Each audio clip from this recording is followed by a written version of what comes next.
सुप्रभात छात्रों। इस वीडियो में मैं आपको वाक्य के बारे में बताने जा रही हूँ कि वाक्य क्या है और उसके अंग कौन कौन से हैं। वाक्य क्या है? शब्दों का वह समूह जिससे पूर्ण भाग समझ में आ जाए उसे वाक्य कहते हैं। यानी व्याकरणिक इकाई के अनुसार किस शब्द के बाद कौन सा शब्द लगेगा जिससे हमें वह वाक्य अच्छी तरह से समझ आ जाए, उसे ही हम वाक्य कहते हैं।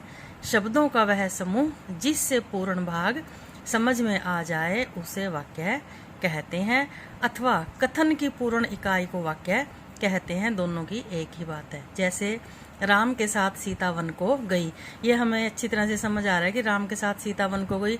अगर इसको करते हैं सीता साथ वन को राम के गई, तो वाक्य ये सारा उल्ट पुल्ट हो जाएगा और हमें समझ नहीं आएगा। ये जो वाक्य है हमें सीधा समझ आ रहा है, यही कथन की पूर्ण इकाई है।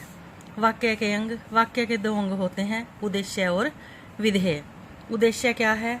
वाक्य में जिसके विषय में कुछ कहा जाता है उसे बताने वाले शब्दों को उद्देश्य कहते हैं। जैसे राम ने रावण को मारा, तो राम ने ये उद्देश्य है, रावण को मारा ये विधेय है। क्योंकि परिभाषा के अनुसार वाक्य में जिसके विषय में कुछ कहा जाता है, तो राम के विषय में कहा गया है कि राम ने रावण को मारा, तो जिसके विषय में कुछ कहा जाए वो उद्देश्य और शेष जो है वो विधेय होता है।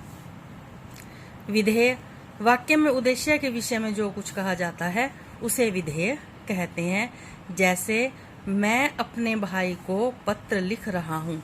अब मैं तो यहाँ पे उद्देश्य हो गया। अब मैं क्या कर रहा हूँ? अपने भाई को पत्र लिख रहा हूँ, ये इसमें विधेय है। मैं उद्देश्य है, अपने भाई को पत्र लिख रहा हूँ विधेय है। आशा आपको अच्छी तरह से समझ आ गया होगा वाक्य और इसके अंग। Thank you.